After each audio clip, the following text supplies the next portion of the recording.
You're good to go. All right. The meeting of the Township of Parsippany Troy Hills Planning Board for Monday, April 3rd, 2023. It is 7:30 PM.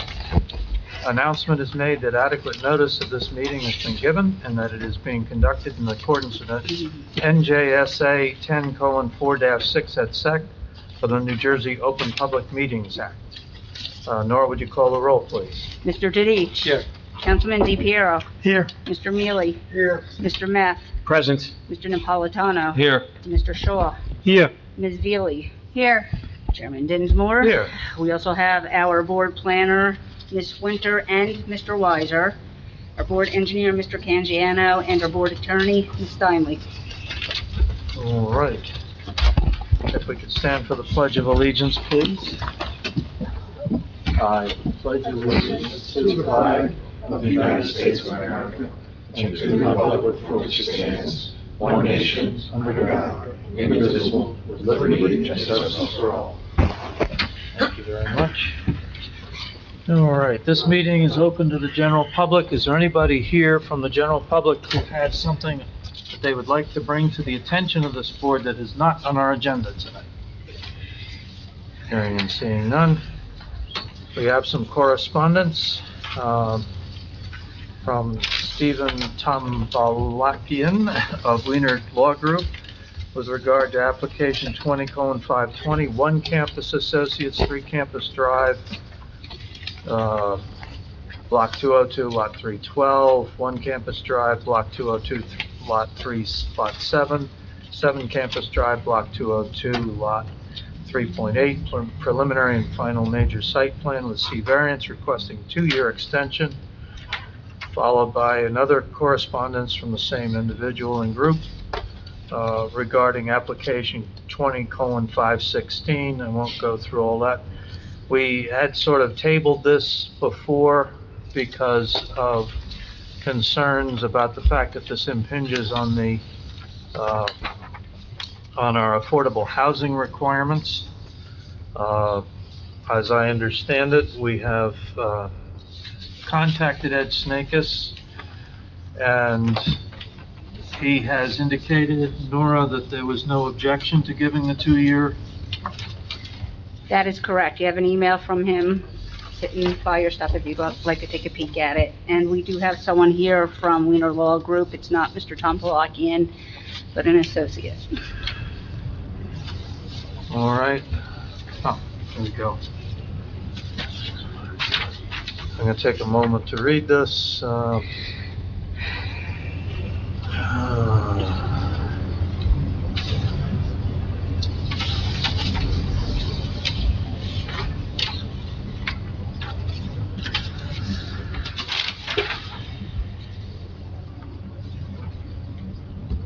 Okay, so what we were concerned about, if I recall correctly, was that what would put us afoul of the previous agreement that we had made. And here we are getting a professional opinion from the planner that we have hired to be our planner for the affordable housing, that he believes that granting the extensions would not hurt. Correct. So it's okay for us to approve these, but I think it's a good idea to check first. Believe me, you know, if we had run afoul of the court decision or of the agreement, that would have probably run into lots of other expenses to straighten it out. Yes. So, all right. So I'll offer a motion to accept the request for the 2 1-year No, extensions? two-year extension, one for application 20:520, asking for a 2-year A extension. 2-year extension. They're both for a 2-year extension. Yeah, it was just 2 1-year extensions or a 2-year extension. Yeah. Right. Yep. I said it right. Yep. That's my motion. Right. Do I have a second? Second, Napolitano. Nora, would you call the roll, please? Deitch. Yes. DePiero. Yes. Mealy. Yes. Meth. Yes. Napolitano. Yes. Shaw. Yes. Veely. Yes. Dinsmore. Yes. All right, so. Figured you'd solve your problem quickly.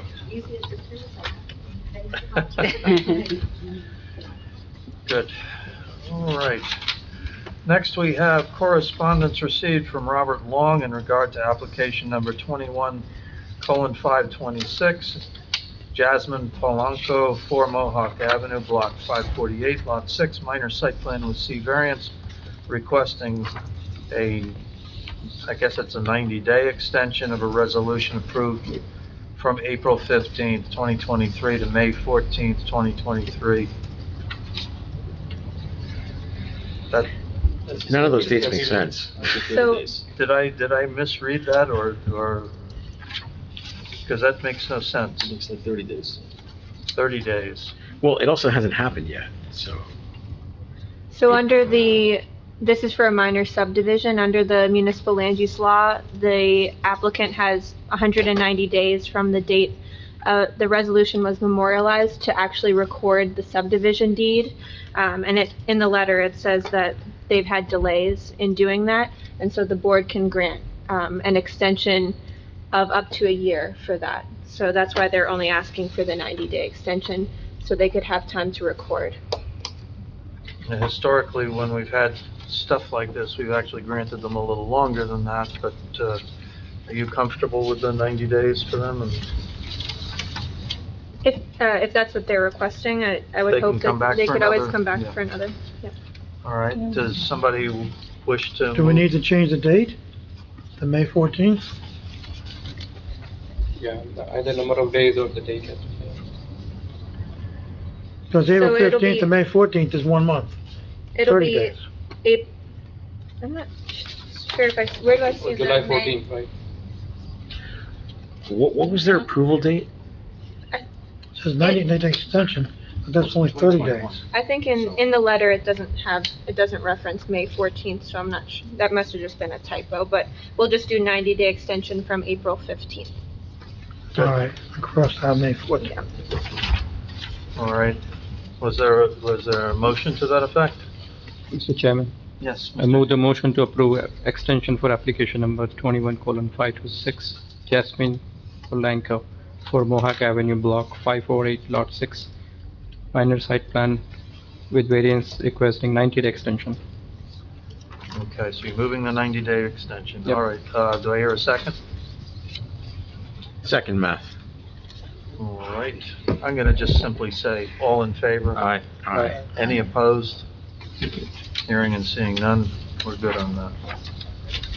All right, resolution, we have application number 22-536 and 23-503, and we have in our packet the people who are allowed to vote on this. Oops, sorry. All right, Mr. Chairman, yes, Mr. Mealy.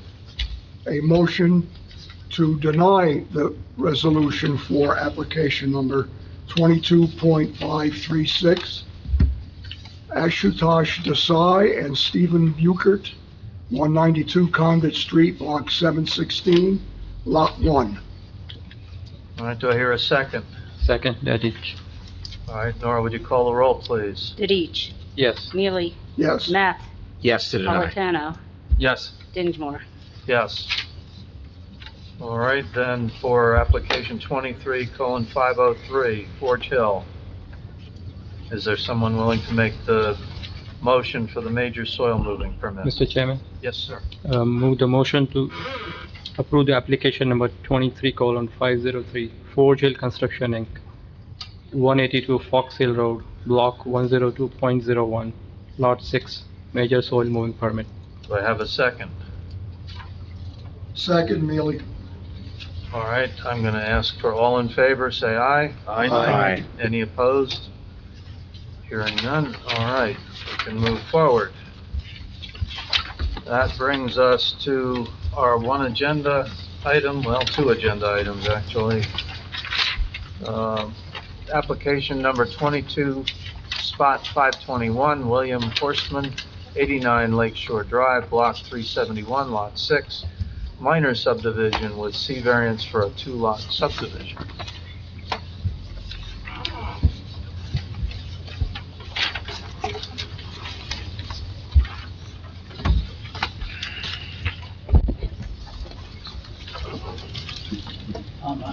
Daniel Parker from Parker Engineering.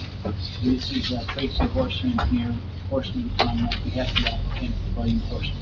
This is his daughter. Oh, okay.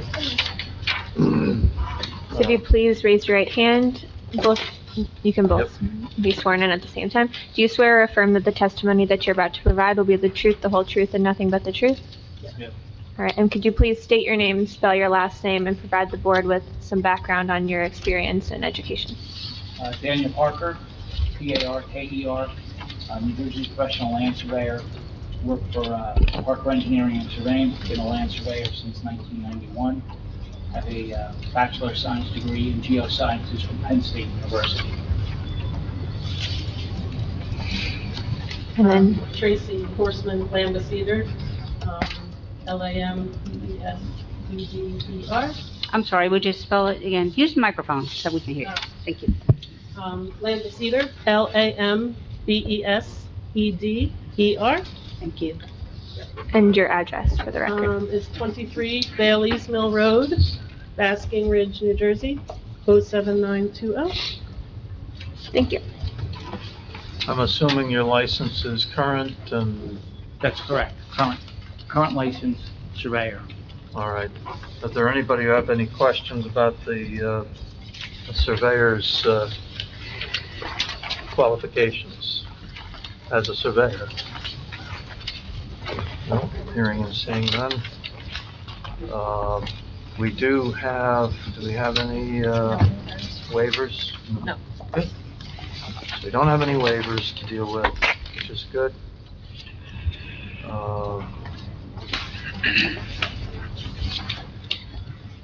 Tell us about what you're trying to accomplish. What we're trying to accomplish is we're trying to do a minor subdivision of a property located on 87 Lakeshore Drive, 89 Lakeshore Drive. It currently has one two-story dwelling. It's a through lot with frontage on Lakeshore Drive and Groverville Road. We are, the property contains 11,470 square feet. Would you pull the microphone a little closer, please?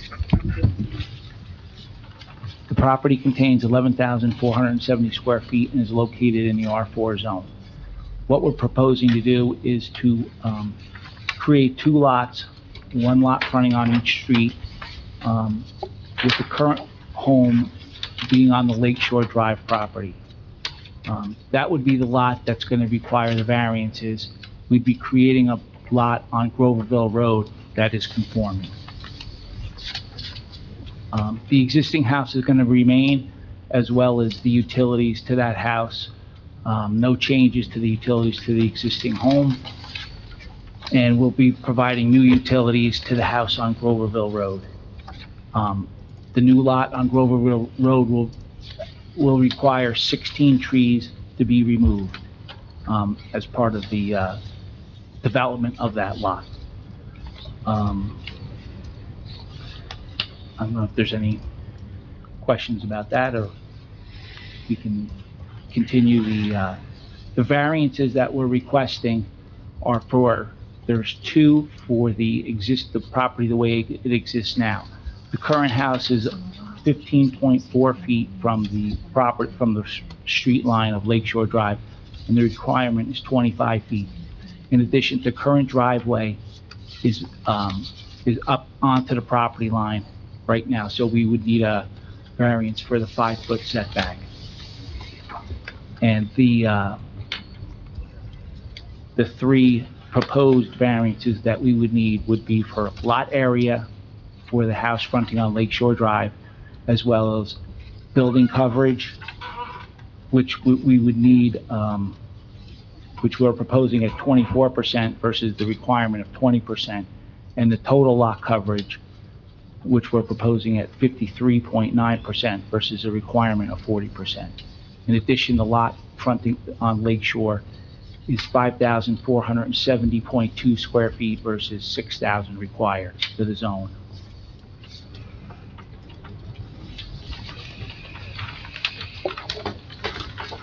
Okay.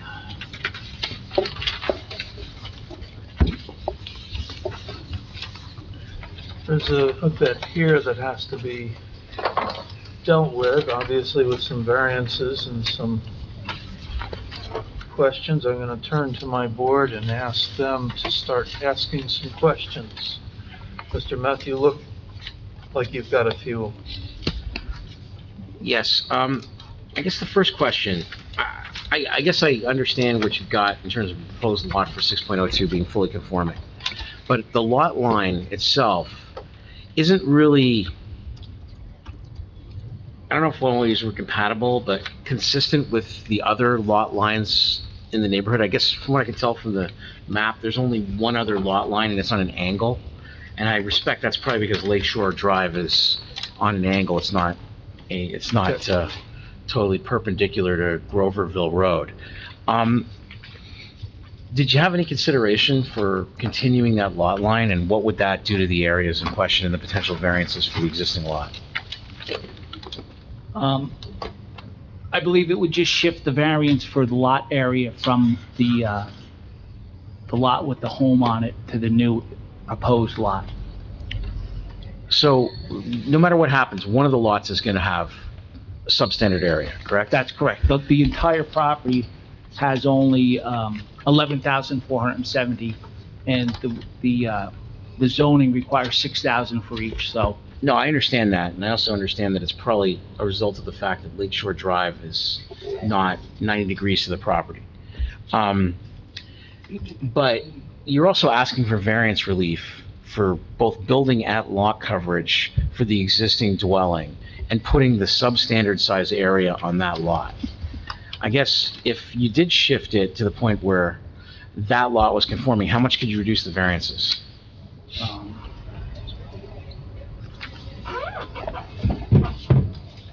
I think you're squeezing a balloon here.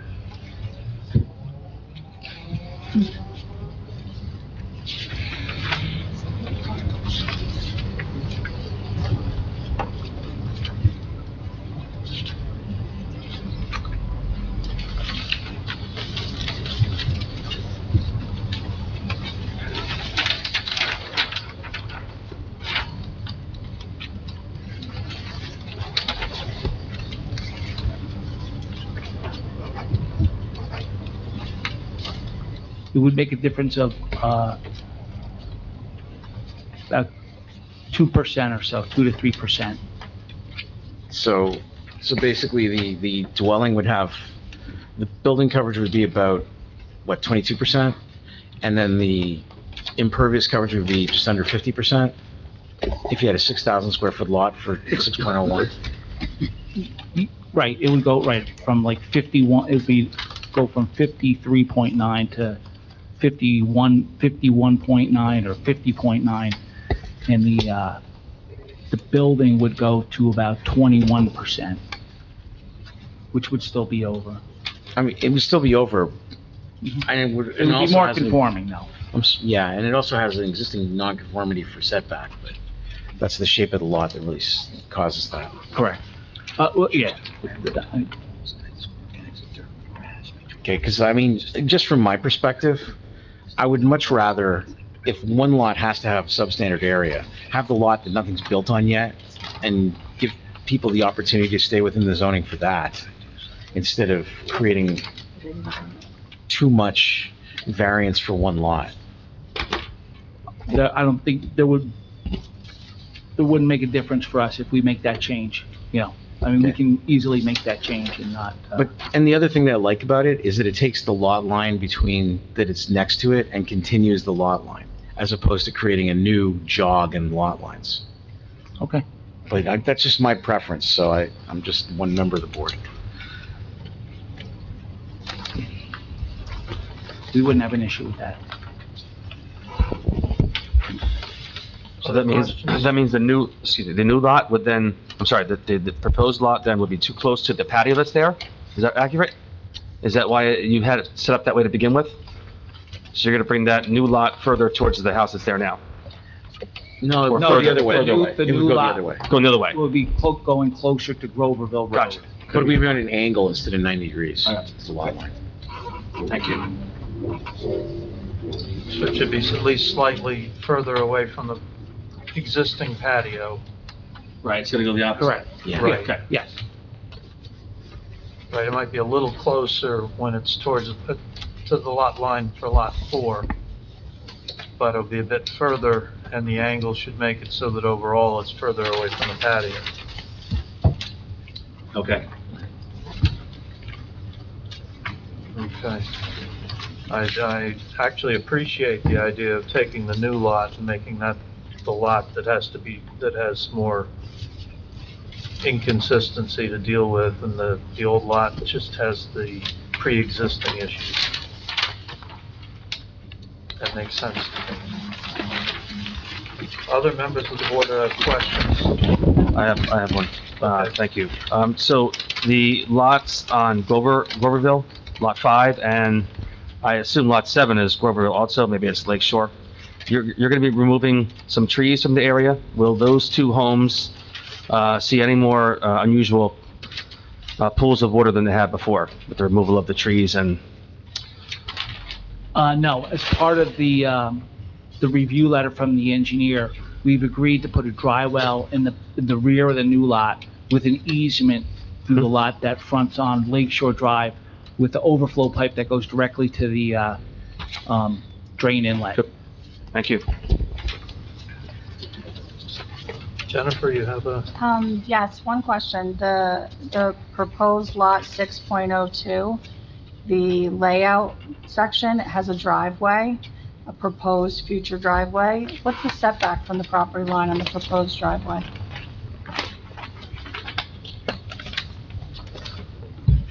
Is it going all the way over? No, it's supposed to be conforming. I believe it's about 5 feet off the property. 5 feet? Yeah. Okay, as long as it's 5 feet. It looked like it was a lot closer. I don't have my scale. Come on, boy, measure. We're gonna go to the other page. We want to see the driveway. I had it scaled at 5 feet. Is it scaled to 5 feet? Okay. because we're not granting them a variance for that, so. Right, well, that's why I Yeah. wanted to make sure that wasn't another variance. Okay. Anyone down this end? Actually, Winter, do you have some planning, I have a question about the proposed house on the new lot. Do you have a house picked out at this point, or is this just a, typical footprint? Yeah, it's a typical footprint. I think we Mhm. supplied, there was an architecture plan of a typical house, but I don't, Nothing other than that, it's is not. set in stone at this point? No. Because if the lot line gets moved, they'll probably, with this footprint, create a new, a building variance. well, if we keep the same building envelope, yes. Yes, so you'd have to bring down the size of So that. Building Yeah, envelope. right, our building coverage would have to be smaller and our impervious coverage would have to be smaller to conform. Just as long as, make Yes. sure that's clear. And the other issue is that on the existing lot, the driveway currently, corners off onto neighboring lot 7. Would you be able to, rectify that to get on the property? And that should be a variance too, because that's 5 feet. Yeah, they already need the variance for the setback. Because even Driveway. if they fix it on the other property, it's still right on the edge. Okay. I didn't see it in the chart. actually, that brings up an interesting question. If you have to adjust the driveway anyway, I mean, it's 21 feet wide now. Could it be narrower, thereby reducing the impervious coverage? By my quick calc, I think it would be a 4 or 5% reduction if you took off 5 feet from the edge of it. It could, but the one, issue that we would have, and the reason why that railroad tie is angled and it's over, is because of the layout of the road. If we, comes straight out, it'll just make it very difficult to turn into the driveway.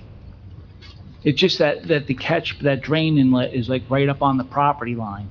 You know, typically they're, you know, anywhere from 5 to 10 feet in front of the property line, but this one is very close to the property line, and it could just have an issue with turning into that, coming from the southerly side of the lot. How long has that condition existed? I don't. I would think a long time. It was my great-grandmother's house. So it's, So it's been there for more than 20 years, yes, say? yeah. I'm just trying to, because I agree with you that, you know, the site distances and the turning radiuses make it so that having a little bit of a turn there may be reasonable, but, we can't grant variances on somebody else's property. Correct. And we're not asking for that, we would just like to be able to just leave it the way it is right now. No, they'll get more than that. It would still be granting the variance for the pre-existing, line of the rest of the driveway. But that wouldn't necessarily grant them the existing No. driveway that's on the other property. No, That That's- is a function of whether or not it's had adverse possession or anything else for a length of time, whether there's sounds to me like nobody's gonna make them move it, if it isn't us. Patios also would be another variance, because it's in the 10-foot setback. Patios have to be, unless you angle it like Gordon said, Well, that's the existing patio, so that would be an existing question based on a new lot line. but a new lot line would be a new variance, Right. just because it's not listed. So that's, Well, we need to make that's sure that every, 4, 5, 6 variances now on that lot.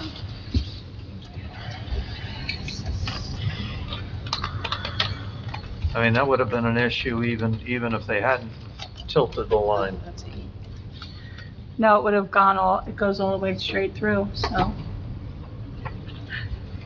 No, I guess, I guess from what I understand, you're saying is that what's proposed in front of us on plans violates the 10 feet.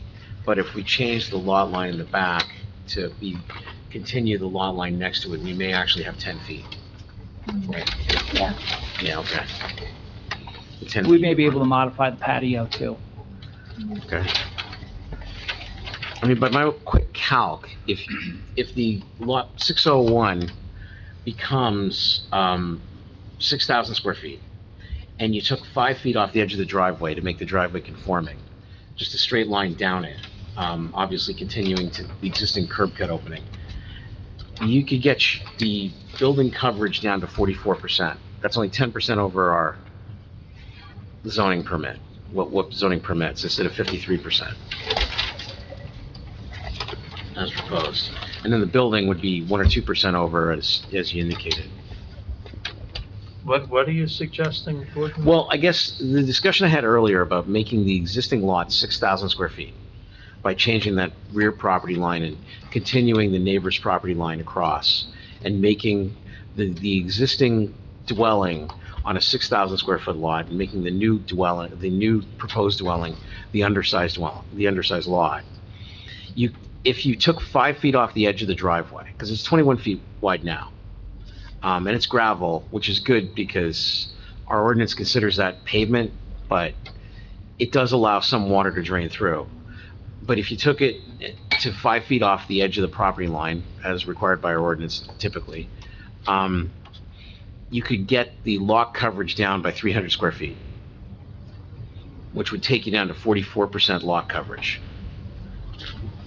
And I think the dwelling, well, it's 1,310 square feet over 6,000 square feet. I got 22%, so that's, both of them are only 10% over what we allow. Okay, and what does that do to the new lot? The new lot is gonna be undersized, slightly by 10%, it'll be 5470. And that just means that one of the lot lines, instead of being 100 feet, is going to be less than that, and the building envelope is just going to be a little smaller. But they could still build, I think, a reasonable home within the lot coverage of 5,400 square feet. That means they can do 1,100 square foot building footprint. Does that make sense to you? Yeah, that makes sense. Okay. I mean, I think if you did that, you could really reduce the magnitude of a lot of the requested variances. Yeah, we'd be agreeable to, changing the rear line to, and, Yeah, ordinarily, I wouldn't be ever proposing an angled rear line, but in this case, the neighbor has one. So continuing it makes a lot more planning sense to me than making a 90-degree, making one really good lot and one lot full of non-conformities. Okay. Any questions, or Mr. Neely? Our board engineer, Mr. Canjiano, in his report, I don't know if you have it in front of you, page 3, item 15, he questions who owns and maintains the chain link fence along the easterly property line. I would say based on its location, it's owned by the neighbors, it's on their property. That makes sense from the drawings, so. Yeah, I just had a question going back to the driveway. It looks like it scales about 15 feet from the corner property line, front corner, over to your existing retaining wall, or not retaining wall, but curbing, wood curb that you have there on the property. I kind of disagree that you need to keep that driveway over the property line. I think 15-foot curb cut should be sufficient to make that maneuver into the driveway.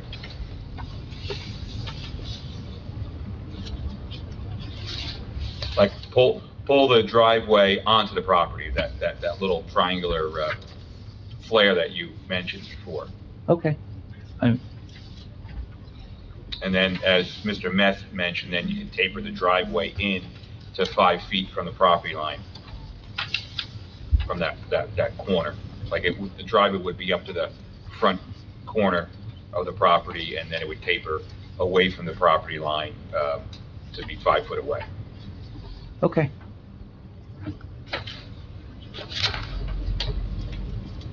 Okay, so you're basically just suggesting that that triangle be just simply moved Yeah, right. so that it's on lot 6.0 rather than on The adjoining lot. lot yeah. 7. Correct. Okay.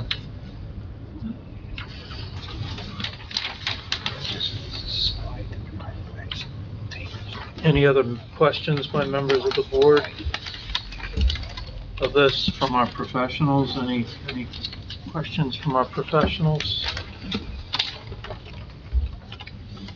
Do we have sufficient here? So, just to clarify, you would be willing to move the driveway 5 feet, the existing gravel driveway 5 feet in all the way up the entire driveway? Or just at that base, at the entry? We'd can't remember we'd like to start the angle at near the property line, and then angle in, just like the way the current railroad tie that comes Yeah. off the inlet. We just like to slide that over so that it'd start like at our property corner and then angle in and then up. That makes sense. So at that property So we would corner. still technically need a variance for the, For the 5? because part of our driveway would be within the 5 feet. Yep, Correct. makes sense. Okay. Any other comments from our professionals or from our board? Mr. Chairman, just a question for ourselves. So if we change the lot line, it would change a lot of things. How would we go about approving or not approving? Approving which? Approving anything, right? I mean, variance may be different now, right? like both lots may be non-conforming, I don't know that, like if you recalculate it. We're gonna approve it based on the application with the modifications included. Our professionals will walk through what is necessary and what the actual numbers are gonna be. Okay. So we're basically approving the application with amendments. And then our professionals walk through and give us the exact Okay. numbers. So Because the setback and everything will change, so when we say we approve, what are we approving here? Well, I think the only setback that would change if we change the lot line is gonna be the setback of the patio to the adjoining property. And I think we could, it sounds like if we ask them to ensure that there's 10 feet regardless, irrespective, we can make that go away by adjusting the patio. Yeah, we can do that. I don't think they're gonna have to. Yeah, they might not have to when you draw it out, but Yeah.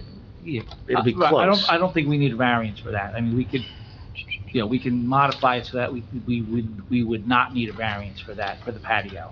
I mean, because the lot line is gonna come a little closer to the house on what I'll call the northeast, Yep, yeah. northwest corner. And it's gonna be further away on the northeast corner. Or whatever, let's see, north.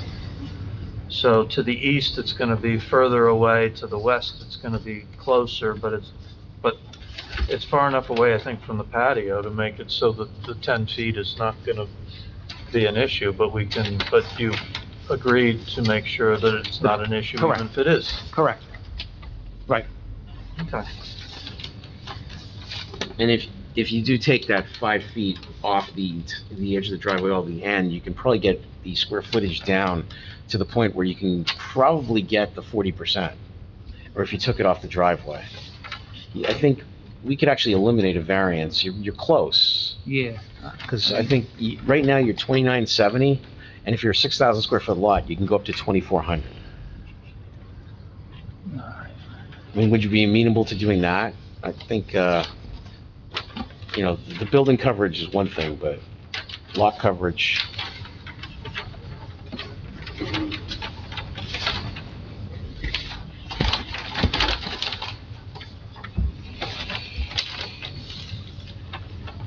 I guess the bottom line is you have to remove 570 square feet of coverage. That's a lot. Now if you're taking 70 feet times 5, that's like most, that's like a good portion of it. So just out of curiosity, is the intention to sell that house, or I guess you say your father lives there, and he's gonna stay No, there? he doesn't live there. Oh, okay. My grandfather, or my great-grandmother lived there, but he owns it. Oh, he owns it, but you see your intention is ultimately to sell it anyway? Possibly, eventually, or rent it. Okay. Bottom line is there's no one who's gonna object if the driveway or patio gets smaller, I guess is what I'm getting at. No one's gonna notice? I guess nobody's living there now? Is it a rental right now? No. Oh. He's in the house right now. Okay.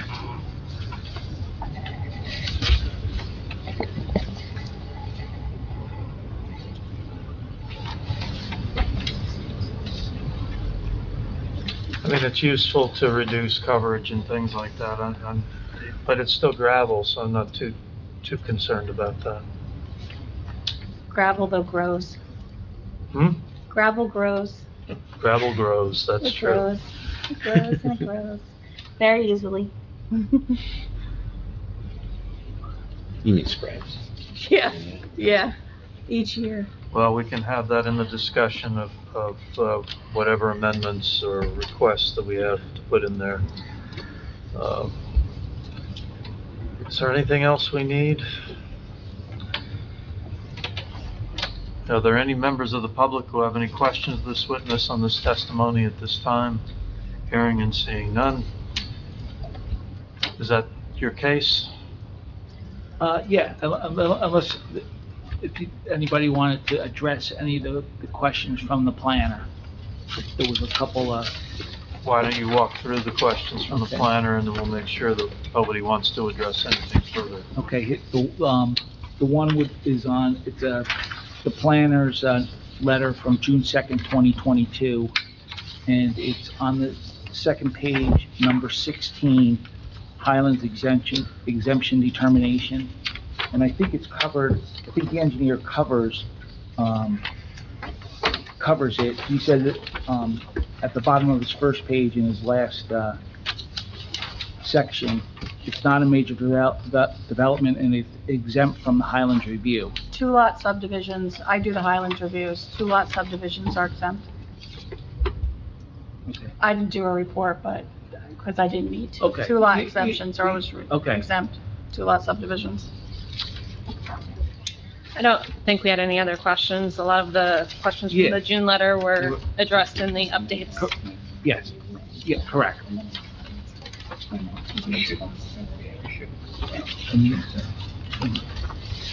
That was the only question Yep. that I had from the planner's letter.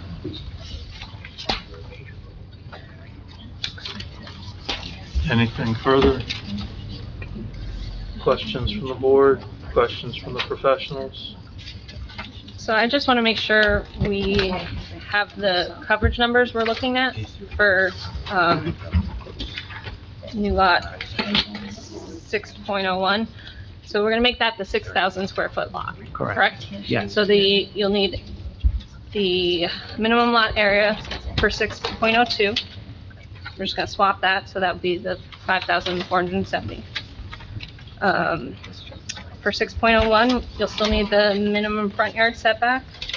The driveway setback, you're going to agree to the 5-foot setback up into that point where, Till it angles. Till it gets to angles at the road? 5 feet away, yeah. Okay.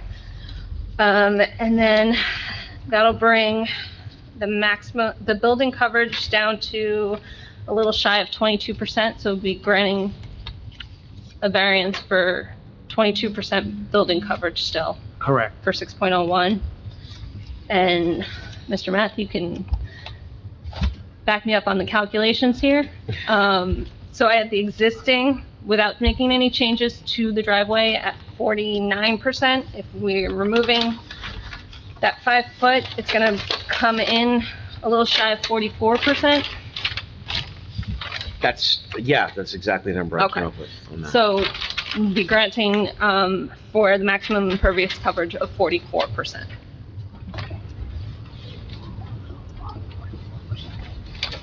Yes, And I think that covers the variances. correct. Plus the pre-existing 15.4. Yes, the front yard setback. Yes. Okay. So for 6.01, instead of maximum building coverage of 23.9, it would just be 22%. Okay. And for maximum improved lot coverage, it would, instead of 53.8, it'll be 44%. Yes. Okay. And then the applicant's okay with otherwise building a conforming lot or having to come back here for other additional variances on lot 6.02? Correct, yes.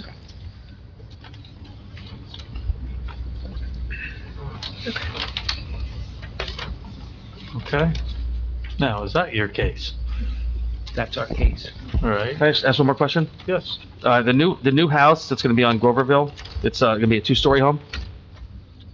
That's what we. Okay, I just wanna know, are there other 2-story homes in that area, or this is like the only 2-story home? And we look at a place. The current house is 2 stories. There's other 2-story homes in the area? Okay, all right, thank you. All right. Is there anybody in the audience that wishes to speak in opposition to this case, in favor of this case? Hearing and seeing none. Do you wish to sum, or is that your case? That's our case. All right, this closes the evidentiary portion of the hearing tonight. Is there anybody who wishes to go have discussion, or does somebody want to move a motion? Mr. Chairman, I'll move the motion. All right. Does anybody else want to comment? Well, I'd like to actually have our attorney list the amendments to, I was going to defer to that, yes. yes. Okay. So it would be a motion to grant the application as amended.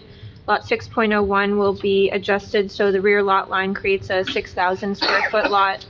The applicant's requesting a front yard setback, driveway setback, a building coverage of 22%, and improved lot coverage of 44%, all on Lot 6.01. And Lot 6.02 will be 5,470 square feet and will require a variance for lot area. The applicant also agreed that they would modify the patio if needed, so it's not within the 10-foot setback of the lot, the rear lot line. Okay, because we're giving you the, in percentages, so then the, where and how you move the driveway is simply to fit within the percentage granted. Correct. Yep. And you're also going to try to be conforming with the 5-foot setback for the driveway, except obviously at the corner. Correct. All right, so we're granting that much, all right? We would also, that would also be bound kind of by the lot coverage too. Yes. You know, that would. Yes. Do I have a second? Mr. Chairman, shall I enumerate the motion? I don't think we did that yet. Go for it. Okay. A motion to approve application number 22.521, William Horstman, 89 Lakeshore Drive, Block 371, Lot 6, minor subdivision with C variance for a 2-lot subdivision and with conditions as enumerated by our board planner and our board attorney. Second, Napolitano. Good. Nora, would you call the roll, please? Didich, Yes. DePiero, Yes. Neely. Yes. Matt, Yes. Napolitano. Yes. Shaw, Yes. Neely. No. No? Dinsmore. Yes. And the result is the granting of the variance, or the subdivision, I should say. What other steps? I don't think there's anything else. I mean, Nora will have the, once we pass the resolution at the next meeting, I guess. Then that should be that. Thank you. Welcome. All right. Now we move on to the next item in our agenda. Mr. Chairman, with your permission, I sit here and can address the board more effectively here. That makes sense to me. So we're moving on to our non-condemnation preliminary redevelopment investigation for Block 737, Lot 3 study area, Parsippany Troy Hills.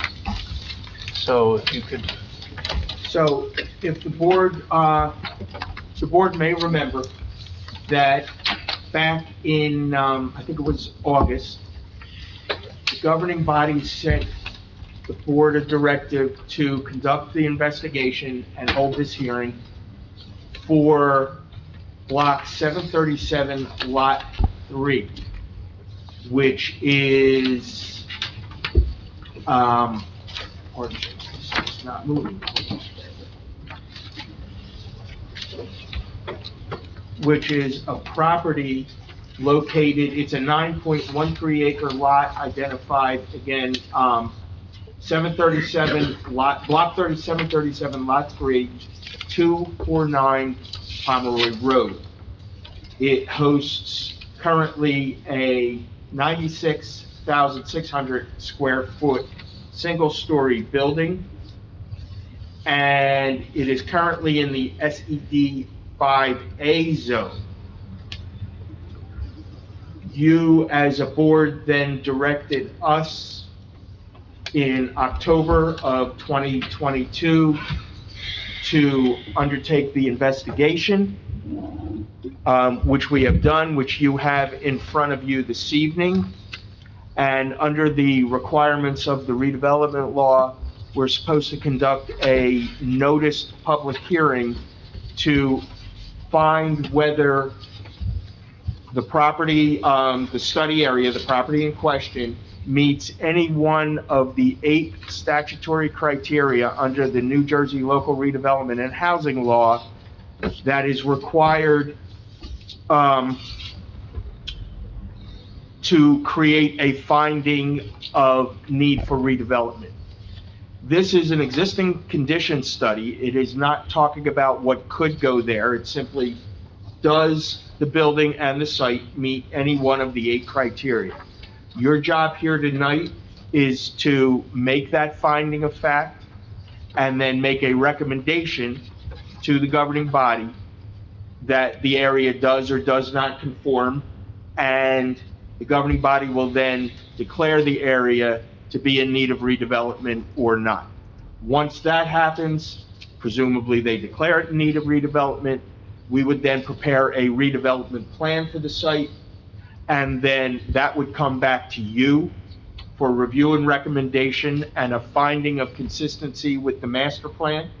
It would then go back to the governing body to be adopted by ordinance. Again, you have the document in front of you. The document was submitted. It was placed on file with the clerk. If I were to go through this entire document, Nora would kill me, and I believe some of you would too. So what I'm going to do is just hit the highlights, but for the record, can we confirm that the full document is in the record and it's part of the conversation? Yes, the area needs study has been incorporated into the record. Thank you. So if you go to page 14 of the document, we have a number of photographs that speak to the conditions of the site. We have cracked glazing and damaged windows, which is on page 14. We have a whole number of pictures showing various evidences of water infiltration and mold throughout the building, page 15, 16, and 17, and I apologize, some of the pictures didn't come out as good as we would like.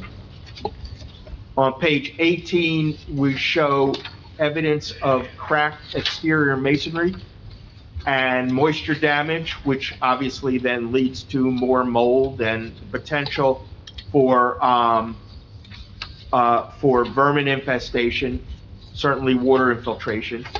On page 20, we have areas where vermin, open areas from inside the building to the outside where potentially vermin could enter the building.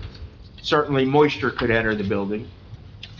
On page 21, we have open floor pits and water damaged concrete floor.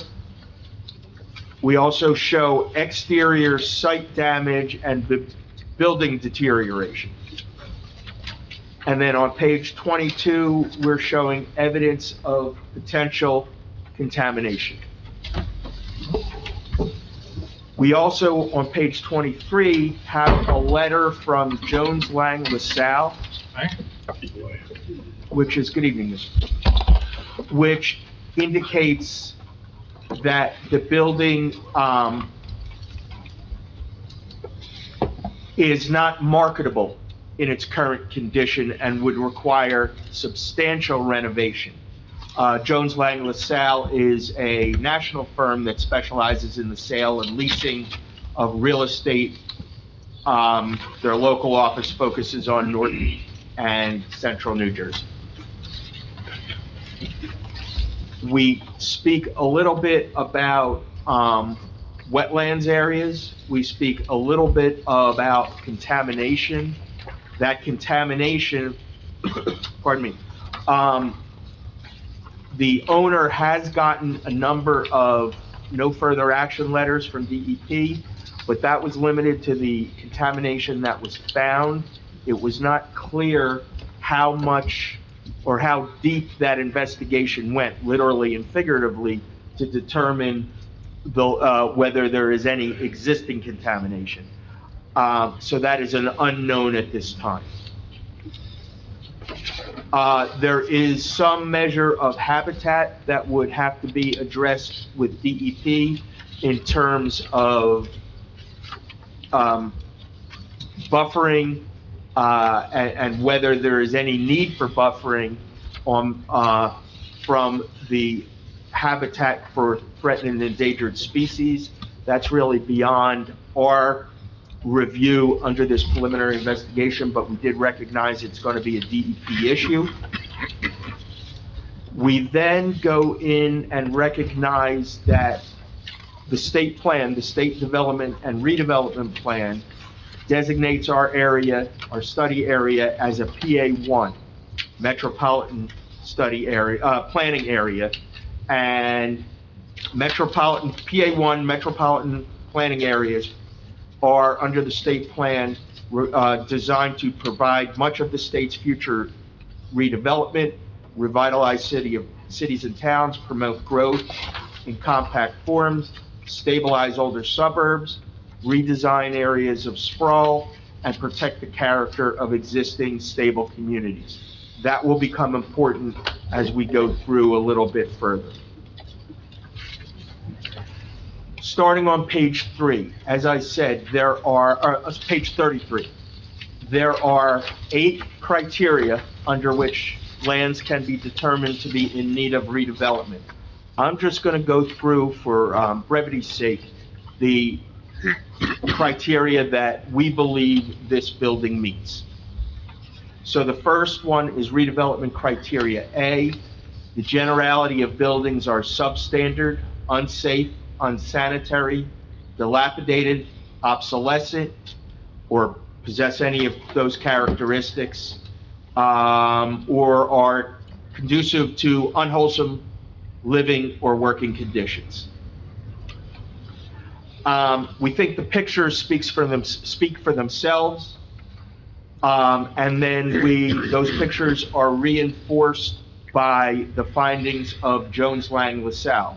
So the pictures show us substandard, unsanitary, dilapidated, and obsolescent conditions. Jones Lang LaSalle tells us, in their opinion, that the building has varying ceiling heights, lack of modern mechanical infrastructure. It's an older building. It is configured for one use throughout the entire building.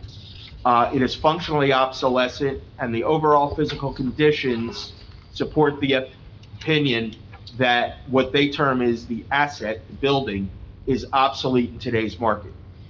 Based on all of those criteria and all of those findings, that leads us to a conclusion and recommendation that criteria A applies. We then go on to criteria B, and I'm just going to, it's somewhat long, but the meat of it is the discontinuance of use of a building previously used for commercial, retail, shopping, office parks, manufacturing, or industrial purposes. This building used to be a large-scale printer, so we believe that certainly falls under industrial purposes, not so much manufacturing, but it's light industrial. As we said before, the previous use of this building is now discontinued. The building sits, as we sit here today, sits vacant. Again, Jones Lang LaSalle, quote, anticipates a protracted re-tenanting process in order to possibly find a suitable tenant for the asset given its practical obsolescence. Accordingly, close quote. Accordingly, absent an extensive renovation process, the study area in its current condition, in the language of the redevelopment law, is untenantable. For those reasons, we believe that we can recommend that criteria B applies. Criteria D is very similar to A. Areas with buildings or improvements which, by reason of dilapidation, obsolescence, overcrowding, faulty arrangement of design, lack of ventilation, light and sanitary facilities, excessive land coverage, deleterious land use, or obsolete layout, or any combination of those or other factors are detrimental to the health, safety, welfare, and morals of the community.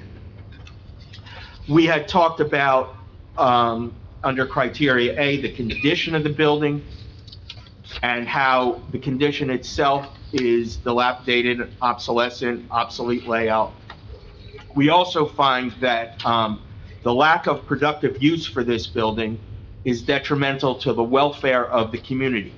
It provides no jobs, it supports no positive, productive use. It's just sitting there vacant and deteriorating. In addition, the outside of the building, not the building itself, but the area around the building is not fenced in, and that can potentially become an attractive nuisance, being detrimental to the safety, health, morals, and welfare of the community. We also talked about the undetermined level of contamination in the study area, which also is potentially detrimental to the health and welfare of the community. So for those reasons collectively, we can recommend that criteria D applies. So we have A, B, and D so far.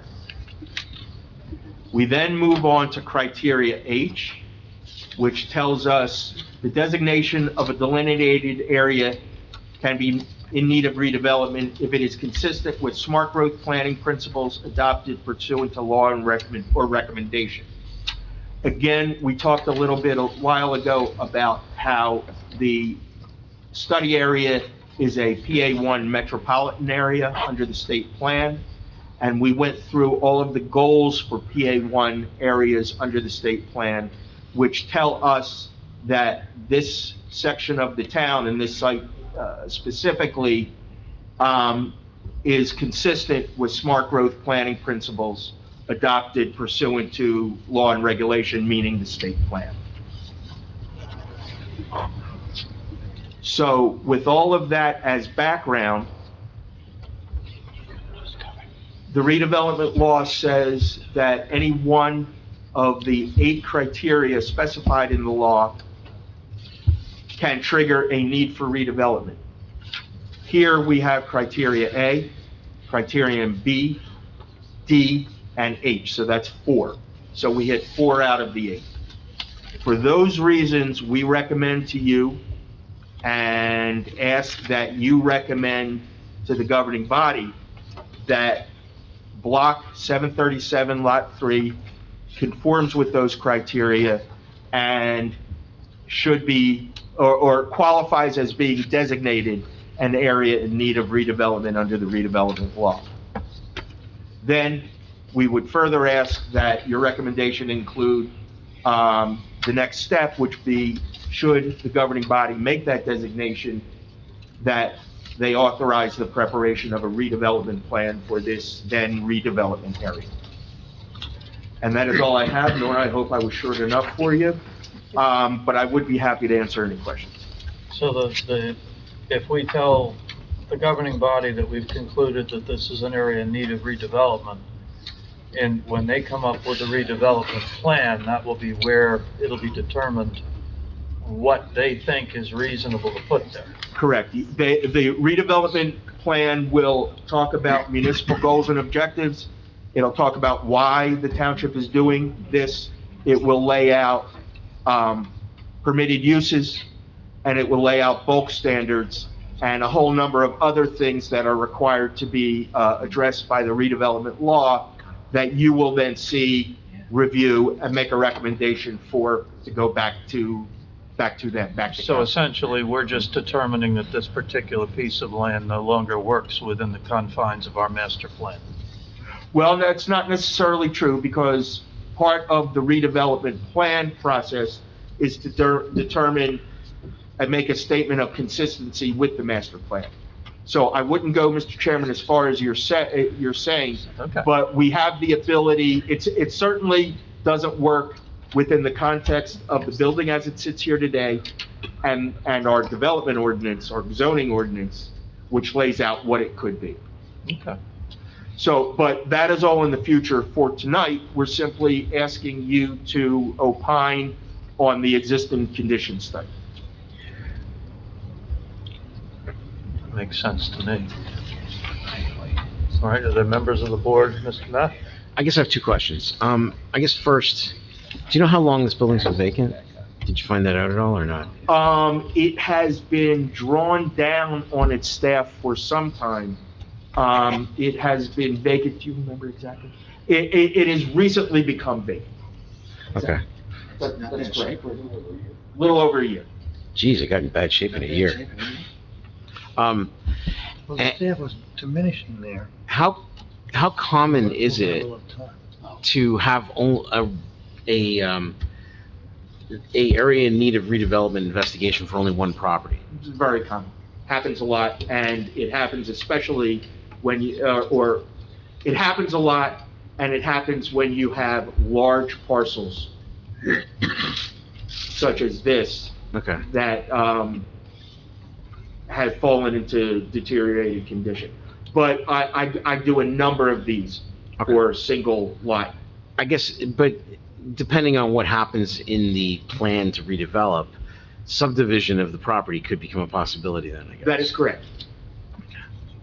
So then it could theoretically be more than one property later.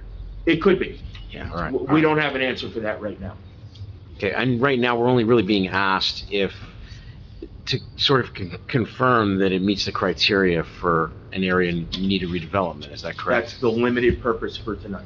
Okay, thank you. And this is not spot zoning either. Other members of the board have any questions? Do you know what year the building was built?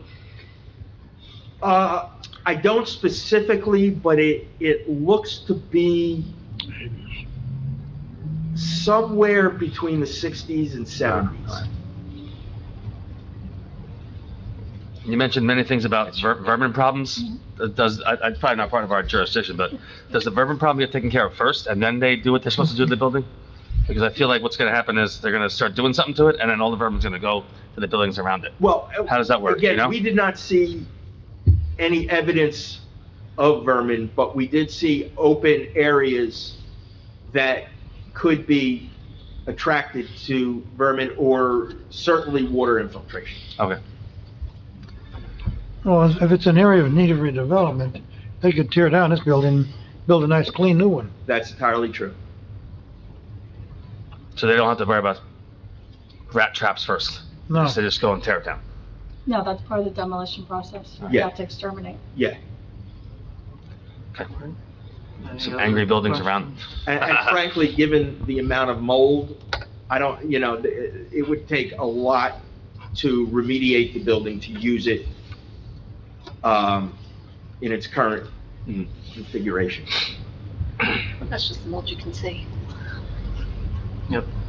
Any other questions by members of the board or comments? Yep. All right. I can't hear it. Do we open this for comments, or is this just us? Well, you know what, the law requires substantial public notice, so we might as well open it despite the fact there's nobody here. Hey, drinks on me, tell them. Well, as has been noted, seeing no public here to participate, although we apparently have an interested party in the audience. Mr. Inglesino, do you have anything you wish to comment before the board, or? Thank you, Mr. Chair. I'm assuming you're acting as an attorney and not as an expert witness who needs to be sworn in. That's correct, Mr. Chairman. Johnny Inglesino on behalf of Advance Realty, which is the contract purchaser of the property, and actually intends to redevelop the property in concert with the current owner. We'd just like to put in some context. This is a vacant building. The plan is to redo a state-of-the-art industrial building on the site where there's an industrial building that is outdated, for which there really is no market. So we're not looking, for a drastic change of use here. We're looking to, do something that's state-of-the-art industrial under a redevelopment plan. As was stated by Mr. Weiser, the building is vacant. There really is no market for this type of building. It's obsolete. And so that's why we're here, as part of trying to transform older vacant buildings into more productive use. Got it. Okay. Mr. Matthew, look like you have Just something. So if the intention is to build industrial, it can't, whatever is there can't be done under existing zoning? No, it can't be done under existing zoning. No, not under the existing zoning. Okay. Even if the use is permitted? Okay. Even if the use is permitted? There's bulk standards, there's other considerations. Okay. All right. Any questions on this? And just one comment, despite the lack of public, the developer's attorney did submit an affidavit of mailing and publication in accordance with the local redevelopment and housing law. Good to put it on the record. Yep. All right. Anything else you wish to say, Mr. Weiser? No, the board is obviously required to have a vote, you're required to have a resolution. That resolution goes to the governing body. Ultimately, that gets packaged with the governing body's action, and it goes to DCA for final approval. But the action that you're taking here tonight does govern for you. Okay.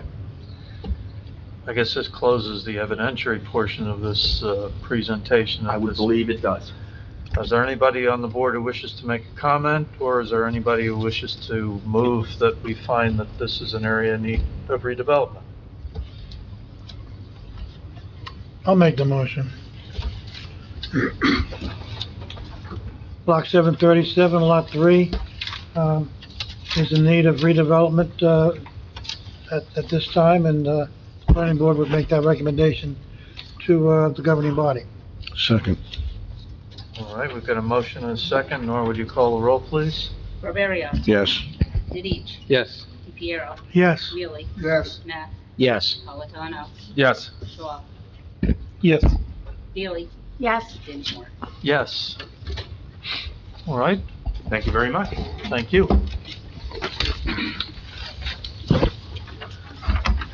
All right, do I hear a motion to adjourn? I don't think there's anything else in front of us at this point. Nora, you have anything further? No, I do. So do I hear a motion to adjourn? Does So everybody moved. want to stay here? Yes. Second. All in favor, say aye. Aye. Okay. Anybody not in favor? Nora's gonna kick you out anyway. Feel free to stay here, that's all. Mold, that's just mold you can as far as mold, that's just the mold you can see, because we just did mold remediation on my house because it was growing in the walls. That's no fun. It's like the tentacles, right?